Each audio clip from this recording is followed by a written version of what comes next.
Muy buen domingo, lunes o martes o miércoles, depende de cuándo nos escuches. Hola, Leti Martínez. Hola, Jime Fuertes. Y de donde quieras también. De cualquier parte del mundo, aquí en Está Pasando Ambientalismo Popular, como todas las semanas, dando cuenta de lo que está pasando en este planeta querido y en esta tierra amada, pero bueno, como siempre, con cosas buenas, cosas malas. Hoy venimos repartidas, ¿eh? Sí, sí. ¿Nos podrían escuchar desde India también? ¿Te imaginas? Pero tendríamos que hablar en indio, o un buen subtitulado ahí. Sí, subtitulado. Sí, un doblaje. Sí. Un doblaje lindo, con buen acento indio, de dos actrices hermosas de Bollywood, re exigente. Aunque yo creo, Jime, que los indios quizás estén atentos y ocupados en ver el satélite que se va a lanzar. A ver. Lo vi. ¿Qué onda eso? Bueno, un satélite que se conoce como satélite de observación. Primero, aclarar que lo lanza India, que lo hace a través de la Agencia de Investigación Espacial de la India, junto con la NASA también. Mira vos, Estados Unidos e India colaborando en pos de la ciencia y la investigación. Así es. Y bueno, en este caso es un satélite que, como decías, es de observación. Lo que va a hacer es observar básicamente la Tierra. Sí, eso ya hay muchos. Claro, pero en este caso, además de que bueno, lo que va a estudiar y se va a conocer mucho más el cambio climático, cómo va justamente, cómo sube el agua, bueno, las sequías, un montón de cuestiones que se van a poder observar a través de este satélite. Pero, ¿qué particularidad tiene, además de que es muy costoso, $1.500 millones, cuando hablamos de las dudas de invertir en ciencia o no?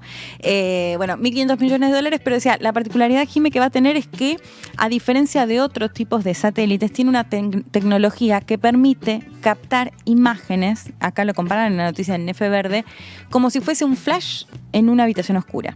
Una foto. Como una foto, que no va a depender ni de la energía solar, ni de las cuestiones climáticas, digamos, si hay más nubosidad o no, digamos, cuestiones que podrían llegar a impedir la captura de esa imagen. Entonces, en esta tecnología va a permitir justamente hacerlo independientemente de las condiciones en las que esté. Así es como un gran ojo. Sí, así lo llaman. Que mira a la Tierra y evalúa la situación del cambio climático en nuestro planeta. O sea, en realidad es un satélite del cambio climático. Sí, y está bueno el nombre, ¿viste? Del ojo. Sí, me encanta. Un gran ojo que va a espiar a la Tierra. O sea, NISAR se llama el proyecto, pero bueno, se conoce más, digamos, coloquialmente así como el gran ojo, que además entiendo que toda esta información después se comparte gratuitamente, así que es más información para quienes niegan el cambio climático, que lo puedan ver más detallado por si tenían dudas. Es verdad, porque se puede, la información que recopiles puede ser aprovechada por científicos y científicas de todo el mundo. Claro. O sea, es un montón de información disponible a sistematizar y que nosotros, por ejemplo, como país, nos ahorraríamos esa inversión y tendríamos los beneficios. Claro. Bueno, me gusta. Está bueno, ¿no?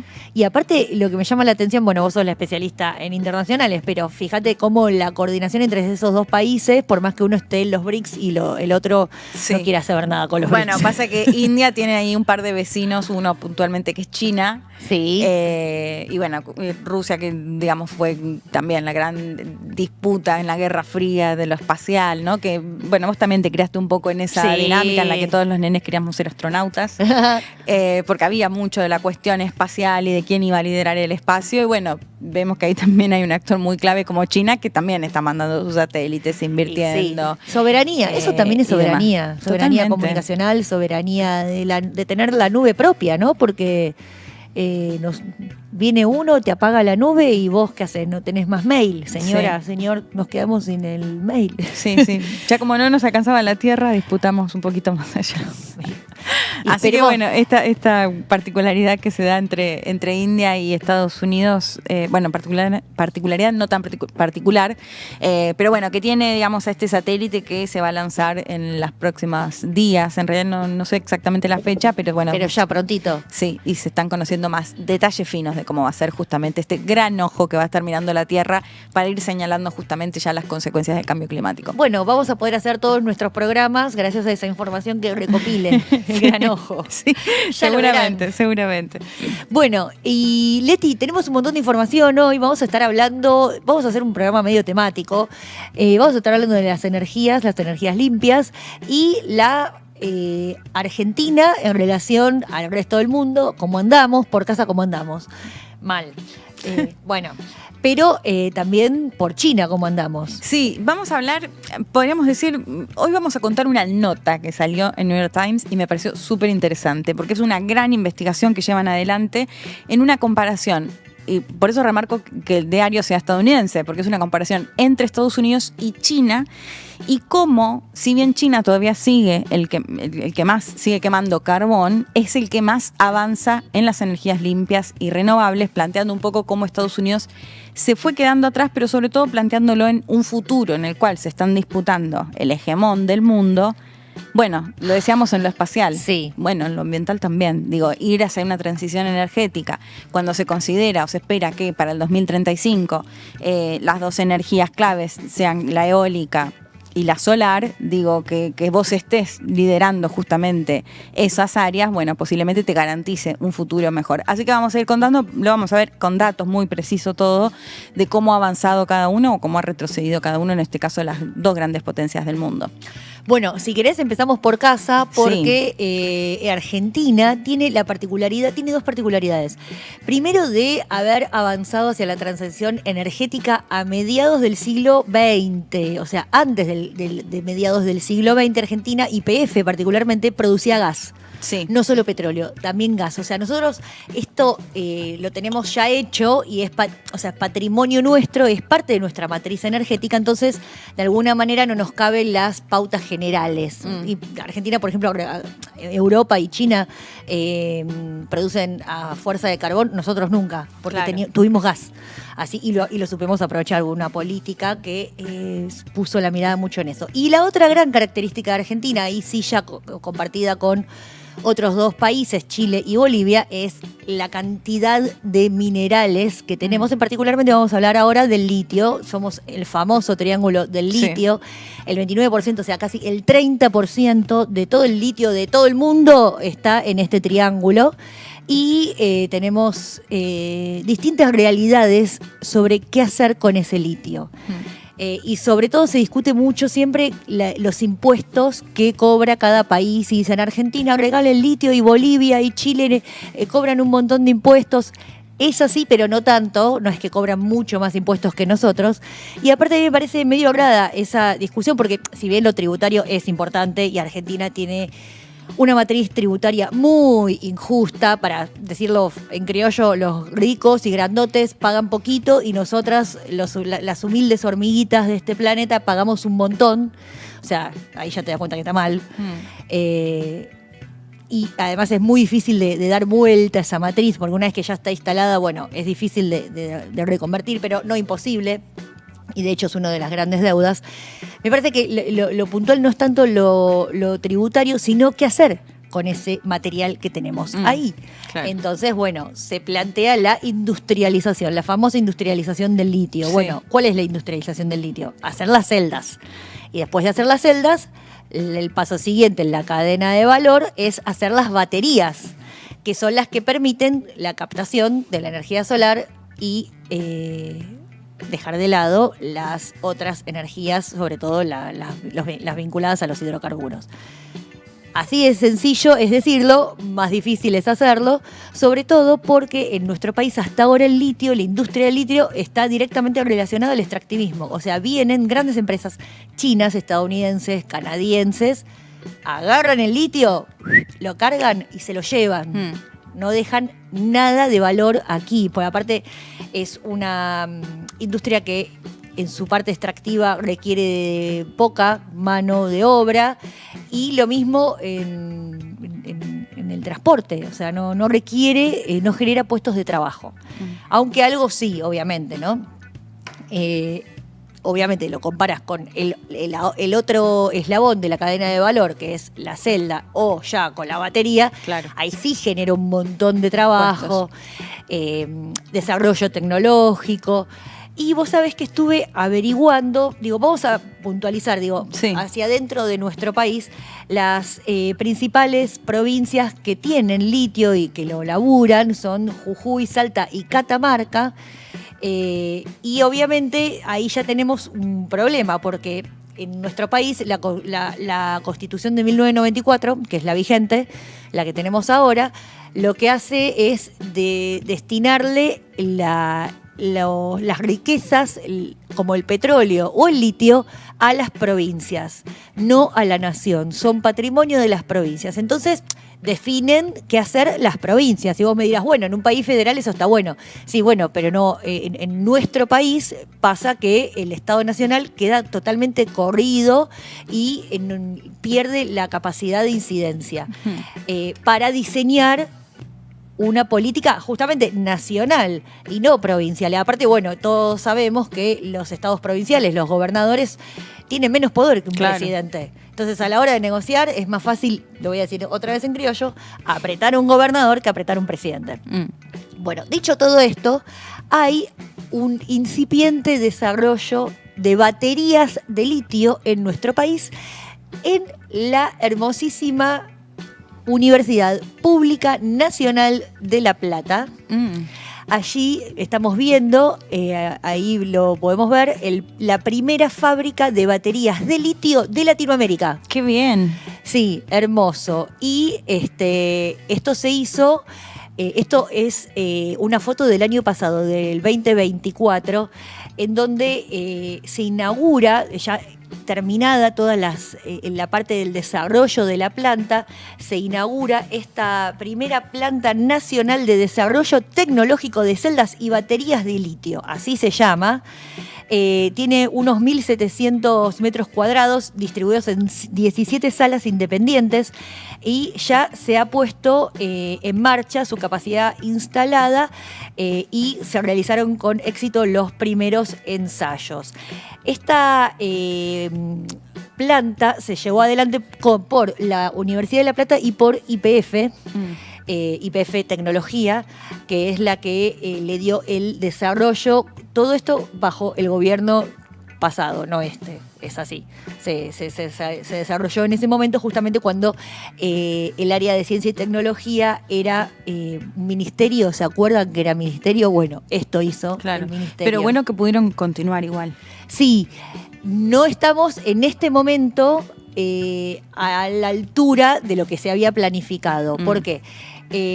Resulta que esta planta iba a trabajar en conjunto con el aporte tecnológico de una compañía china, Leti, es así, Xiamen T-Max Battery Equipment Limited, así se llama la empresa ganadora de la licitación internacional que iba a proveer el equipamiento. Y esta planta que se llama Uniliv, vamos a decirle Uniliv directamente, que está ahí en el polo tecnológico entre la 64 y la 65, para los platenses que seguro la deben tener ahí vista. Esta primera planta lo que iba a hacer era conectarse a Edelap, que es la empresa de electricidad de la ciudad de La Plata, para proveerle tecnología. Eso quedó en stand-by, no se llevó adelante. Y lo que sí se hizo, pero esto ya lo hizo únicamente la propia universidad, que quedó, o sea, sin Ministerio de Ciencia arriba, que era la que coordina, el área que coordinaba este proyecto, lo que hizo fue empezar a alimentar los ecobuses que funcionan adentro de la universidad. O sea, de todo lo que podía llegar a ser esta planta, únicamente hasta ahora está haciendo esto, que no es poco porque justamente es el esfuerzo de la universidad pública contra viento y marea, porque digo, desde que asumió Milei, la universidad pública se empezó a desfinanciar en todos sus aspectos. Solamente le tiran 2 monedas para que se pueda prender la luz y que ande el agua corriente, nada más.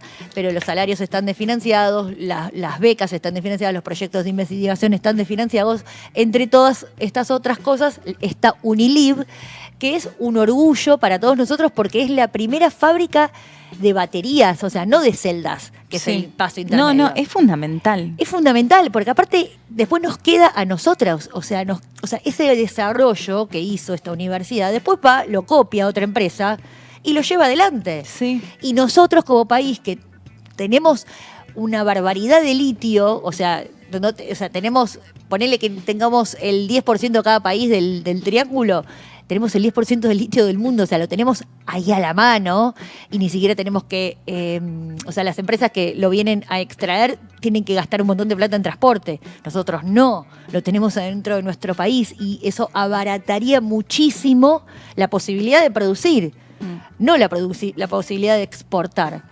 porque no nos queda nada si exportamos. De hecho, bajo este nuevo reglamento del RIGI, que es el régimen de inversiones de las grandes, el régimen de incentivo a las grandes inversiones, no incentivó nada, porque no tuvo éxito a la hora de convocar empresas. Y además un montón de empresas que han venido han comprado empresas que ya funcionaban y las pusieron bajo el régimen de la RIGI, o sea, una truchada. Este desarrollo que se hizo a fuerza de ciencia, tecnología, inversión y universidad pública está hecho, pero bueno, queda en manos de la posibilidad de que no se pueda seguir avanzando a partir del cambio de gobierno. Y pero es está. tan clave. Sí, claro. De hecho, sí. Ahora justamente cuando me toca hacer la columna, lo vamos a ver más en el contexto global, lo importante que sería desarrollar baterías de litio. Bueno, vos sabés que esta Unilib tiene la posibilidad de producir 300.000 celdas por año, lo que permitiría fabricar un promedio de 3.000 baterías anuales. O sea, 300.000 celdas, 3.000 baterías. Y justamente lo que terminan produciendo es el producto final de baterías de ion litio, así se llama, para la electromovilidad, así como también para ser usadas en almacenamiento. Así que bueno, amigas, amigos, esto quedó por ahora en manos de este gobierno y por ahora no tenemos posibilidad de seguir avanzando. Únicamente estuve averiguando, porque digo, no puede ser que no haya pasado más nada. Claro. Y sí, lo que sí terminó pasando es esto, que la universidad lo aprovechó para sí misma, sí, para poder darle buenísimo un uso. Igual, sí. Pero bueno, esperemos que la nube negra pase pronto, la fábrica de baterías de litio quede y se pueda desarrollar en nuestro país la posibilidad de ser productores de tecnología a partir de un recurso natural que lo tenemos que aprovechar nosotros. Ay, sí, Jime, qué importante. De hecho, esto te decía, ahora lo vamos a ver a nivel global, lo relevante es que, dado que tenemos el litio... ¡Claro! Bueno, sí, me deprime un poco. Por otro lado, digo, no me sorprende porque es este contexto de desinversión total. Pero bueno, por otro lado, buenísimo que igual lo materialicen, así sea para los buses de la universidad. Digo que ya va a pasar la nube. Sí. Esperemos. Bueno, si te parece, nos vamos un poquito a pasear por el mundo. Les decía, les quería traer una nota que no es casual, digamos, porque era el hijo que sea de un medio estadounidense, del New York Times, más allá de que tiene como una rivalidad muy fuerte en este momento con Trump, en particular, pero creo que ya compartamos la primera imagen con el título de la descriptiva, bueno, porque ahí lo que dice es que hay una carrera por del futuro del poder y China se está distanciando, digamos. China está adelante, sería, ¿no? Y sí. Como la está ganando de alguna forma. Sí. Esta nota creo que la vienen haciendo desde hace 20 años. Nos está por ganar. Sí, papi, ya te está ganando. Sí, ojo, porque 20 años atrás China no era lo que es ahora. No, tenés razón, 10. De hecho, hace 20 años China no tenía casi comercio con Latinoamérica, por ejemplo. Y en 20 años pasa a ser el segundo socio comercial. O sea, un avance impresionante. Sí, digamos, ellos tienen mucho esto de los tiempos y de planificar a futuro y décadas. Y bueno, por eso es interesante ver lo que están haciendo ahora, sobre todo para lo que vamos a ver seguramente en un futuro. Objetivo que cercano. Se proponen, objetivo que lo cumplen. Que lo cumplen, aunque sea a larguísimo plazo. Sí, de hecho, bueno, ahí abajo lo que dice es, decía algo así como, bueno, mientras Beijing está vendiendo energías limpias al mundo, Estados Unidos, Washington, está, digamos, como colocando lo que tiene que ver con el petróleo y el gas, ¿no? Y ambas como por cuestiones de seguridad, o sea que lo fundamental además es esto, cuando hablamos de la seguridad de tu país, esto es clave. Sí. Digo, tener independencia energética. Es más muy que clave, armas. Soberanía. Claro. Sí. Sí, como decíamos antes, te apagan la nube de datos y te quedaste sin poder mandar un mail al banco. Total. O sea, Bueno, quería describir eso porque me parecía bien relevante de cómo viene la nota, pero los primeros datos que se daban a conocer es, China construyó el año pasado más turbinas eólicas y paneles solares que fueron instalados más que todo el resto del mundo y combinado. Fue muchísimo, o sea, es muy superior en la cantidad de paneles solares y turbinas. Y lo que también decía ahí, bueno, es que además las empresas chinas están llegando a través de los autos eléctricos y de las baterías, que ahora lo vamos a contar un poco más en detalle, a países que van desde Tailandia a Brasil. Mira, que van a construir autos eléctricos, a Marruecos, Hungría, entre otros. O sea que además son lugares donde se invierte y donde también generan trabajo, ¿no? Que llega una fábrica de autos eléctricos. Y por el otro lado vemos Estados Unidos, que de hecho lo venimos contando, con esta política de Trump de hacer referencia a que tienen que ir hacia los combustibles fósiles, a sacarles ciertas ventajas que tenían las energías renovables, hacia una transición energética, y que lo puntualiza en dos cuestiones. Dice que mientras tanto Estados Unidos presiona a Japón y a Corea del Sur para que inviertan en proyectos para la transición que va desde el gas natural hacia Asia, o sea, de Estados Unidos a Asia. Sí. Y por otro lado, da el ejemplo de la General Motors, que iba a hacer una inversión para autos eléctricos y finalmente da marcha atrás en ese proyecto y ahora va a invertir, no puse el monto, pero era un monto altísimo, para motores de gasolina. Bueno, como el claro ejemplo. Sí. A ver, una aclaración que hace la nota y que siempre es válido recordar, y lo decimos, los países más desarrollados son los que más emiten gases de efecto invernadero, y en el caso de China, como les decía, es el que más quema carbón en la actualidad. De hecho, pasa mucho con estos países, y en el caso de China, que además fue en las últimas décadas que empezó a producir muy fuertemente, las imágenes que se veían antes del aire muy contaminado, algo que empezó a cambiar, pero muchos países que a medida que se desarrollaban, por supuesto, también contaminaban más, ¿no? Claro, sí, era lo que vino pasando hasta ahora. Exacto. La particularidad es que sí, China empezó a invertir como ninguno en la transición energética. Mira. Y ese es el dato, ¿no? Sí, porque aparte me parece importante porque no es lo mismo que Argentina o cualquier país de renta media invierta en la transición que lo haga un grandote. Sí. El grandote, sí. Grandote, sí. De hecho, quiero que compartamos los gráficos para ver cómo vienen las cuestiones. Batería de litio.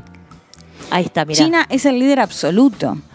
¡Wow! Ahí lo estamos viendo, en 65 millones de dólares. O sea, 65 contra 3. Sí. Es el líder total. Es un montón. De las baterías de litio. Por eso digo, qué relevante sería si nosotros, que acá tenemos el litio, podemos avanzar en ese sentido, en hacer las baterías acá. No. Bueno, de hecho, yo lo contaba, hubo hace poco en la reunión de la CELAC con China. Sí. Y esta cuestión que lo venimos contando siempre. Bueno, se está generando un acercamiento muy fuerte a China, pero también veamos qué hacemos desde acá y qué exportamos, digamos. Sí, bueno, ¿no? por eso digo, porque en Argentina, justo hay un montón de empresas chinas que vienen y se llevan el litio. Claro. O sea, hasta ahora el vínculo Argentina-China es extractivista. ¿Podríamos tener otro vínculo? Por supuesto. De hecho, lo mencionábamos acá, que el propio Xi Jinping, porque claramente lo plantearon, fue en su momento Lula, fue Boric, fue Petro, y en el documento se firma una cuestión así como: escuchamos el pedido y nosotros estamos dispuestos a comprar productos con valor agregado desde Latinoamérica. El tema claro. Hay que ver qué se mueve. Bueno, en este momento acá menos que menos, ¿no? Sí, no, Leti. Pero bueno, quería que veamos eso. Veamos el segundo gráfico, que tiene que ver con la cantidad de paneles solares que exporta China, donde también es un líder indiscutible. Es mucha la diferencia. Bueno, podemos ver hacia dónde va, sobre todo Europa, Asia. No, pero ahí Estados Unidos continente americano tiene otro número. Sí, millones. Ah, tenés razón. Billones. Tenés razón. 40 billones con B larga y 69 millones sí, que en con realidad M. En Argentina, o sea, que en español es distinto, pero siempre me hago lío, pero bueno, lo importante es que veamos que es muchísima la diferencia. Está bueno que hayas traído el dibujito, porque ahí con el dibujito no te confundís. Sí, no. Y quiero que veamos el otro gráfico que tiene que ver con los autos eléctricos. A ver. Donde claramente también China tiene un liderazgo total. No, impresionante. No solo, digamos, en exportar los autos eléctricos, sino también en el uso, siempre lo contamos, el uso en China la gran mayoría, no escuchás autos con combustibles combustible fósil. Son todos autos, motos eléctricas.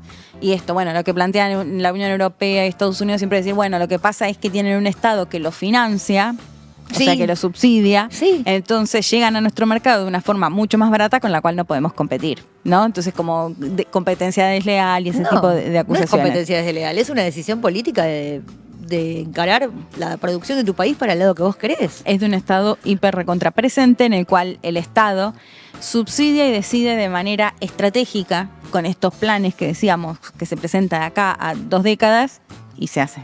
Claro. Digo, también tienen un sistema político muy distinto, un montón de otras cuestiones. No sé, digo, acá que por ahí cambiamos, qué sé yo, cada 4 años de gobierno y cambia esto, la dirección política completamente. Bueno, en China eso no pasa. No, claramente tienen una decisión estratégica de largo plazo, que aparte, digo, China es China independientemente del momento histórico del resto del planeta, no importa si es la Edad Media, el capitalismo o el futuro, ellos son China. Sí, y bueno, y en ese sentido es que eso, tienen un Estado muy presente con la capacidad de decidir qué hacer, cómo hacerlo y subsidiar las áreas que considera que son estratégicas. Y no la viene pifiando, porque lo que vemos es que esto lidera todas las áreas que son hiper relevantes, pensando en la transición energética de cara a un futuro, como les decía, no muy lejano. Podríamos sumar un montón de números más, 700.000 patentamientos de energía limpia, que es más de la mitad del total del mundo, y los tiene China, o sea, son chinas. Más de la mitad del total del mundo son chinas los patentamientos. Sí, podría sumar también las tierras raras, que recordemos que lo contamos con Ucrania, que tiene tierras raras, y que Trump le dijo a Putin, a Zelensky, bueno, nos podés pagar nuestra ayuda en financiamiento con las tierras raras. También es líder, digo, si bien hay otros países, es China el líder en lo que tiene que ver con las tierras raras, que se considera clave para la transición energética, mientras que en Estados Unidos lo que vemos es que se está entregando, por ejemplo, lo que tiene que ver con tierras, con aguas federales y demás, para buscar más yacimientos, para ir más en la línea de las perforaciones, que lo que el propio Trump decía, ¿no? Perforar, bueno, un poco esa es la política. Y quiero que veamos otro gráfico que tiene que ver con el petróleo, no sé si es la foto 4 o la foto 5, que, bueno, ahí comparamos, ves a esta, de los combustibles fósiles que exportan, en el caso del petróleo crudo, Estados Unidos es ampliamente el líder. Todo lo gris es la exportación de petróleo de Estados Unidos. De Estados Unidos, sí. Y la rayita de China, que no tiene, digamos, no tiene mucho petróleo, depende más de, o sea, importa más de lo que exporta. Aparte ellos, como no tienen que importar, y Estados Unidos tiene, y tiene para exportar, ahí hay una desventaja. Por eso China dijo, no, está bien, no te preocupes. Sí. Anda, máquina, nadie te detiene, yo hago la mía y hago... mi movilidad de ahora más va a ser sustentable. De hecho, uno de los países que le compra, que para ese país es el principal importador, es Irán. China, que China le importa petróleo de Irán. Entonces, esta nota salió justo después de la guerra esa de los 12 días, que así la denominó Trump, y dice, bueno, esto le sirvió a China para darse cuenta más que nunca que no puede depender además. Claro. Porque bueno, después en la nota plantea, bueno, esto no tiene que ver con un interés de China de ir de contrarrestar el cambio climático. Bueno, no lo sabemos, pero lo cierto es que, por supuesto que también lo ve en cuestiones geopolíticas, en cuestiones de seguridad para su país, el tener la soberanía de las energías, y bueno, viendo sobre todo con este contexto de tanta incertidumbre y tan inestable, ya sea por las guerras, ya sea por las posturas de Donald Trump. Y teníamos otro grafiquito, otra foto más para compartir. Bueno, ahí lo que tiene que ver con el gas natural también vemos, ¿no? Estados Unidos liderando, lo que tiene que ver con el carbón también, entre, bueno, esta diferencia que se hacía de, bueno, ¿qué exporta al mundo? Bueno, lo que vemos que China está exportando fuertemente tiene que ver con energías limpias y lo que está haciendo Estados Unidos, sobre todo combustibles fósiles. Además, en esta nota, bueno, decía, bueno, esto China lo utiliza un poco para invertir. Hay un gráfico también tenemos para ver cómo viene invirtiendo en algunos países y sobre qué cuestiones. Ahí lo vemos, bueno, mira, una planta de batería en Michigan, hidroeléctricas, plantas solares, bueno, entre otras cuestiones que viene invirtiendo en otros países. Bueno, mencionábamos también lo que tiene que ver con la automotriz y los autos eléctricos. Estas son todas en Brasil. Los puntitos son todas las inversiones de China en el resto del mundo. Claro, parte de ellas. Bueno, fíjate ahí en el triángulo del litio, si la cámara me toma, por favor, ahí está, abajo. Ahí está, perfecto. Mirá cómo nos agarra a nosotros. Sí. Eso que las inversiones chinas de ahí son las empresas que se llevan el litio de Argentina. Sí, pero bueno, también hay proyectos, por ejemplo, en Jujuy, me acuerdo, hay uno fotovoltaico muy importante, un parque y demás. Pero bueno, esto como poniéndolo, al menos en esta nota, la contracara en ese sentido. Y quiero que veamos una imagen de Jimmy Carter, porque esto me pareció bien representativo. ¿Por qué? Porque, a ver, estamos viendo un Jimmy Carter en el 79 con paneles solares en la Casa Blanca. ¡Impresionante! Entonces, ¿qué dice esta nota? Que es una investigación, les decía, muy larga.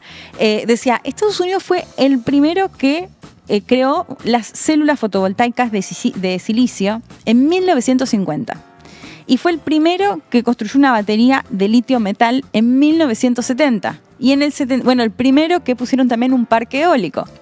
Y en el 79 Carter ponía paneles solares en la Casa Blanca, como preguntándose qué nos pasó en el medio, digamos, qué pasó en estas décadas que perdió completamente esa competencia de las energías renovables, ¿no? ¿Qué hallazgo esta foto, Leti? ¿Cómo? ¿Qué hallazgo esta foto? La ponían ahí en la nota como ejemplo de esto, de que en algún momento fue líder en este aspecto y que ya no. Después, bueno, hacía como algunos recortes durante los gobiernos de Barack Obama se intentó avanzar un poco, durante el gobierno de Biden también.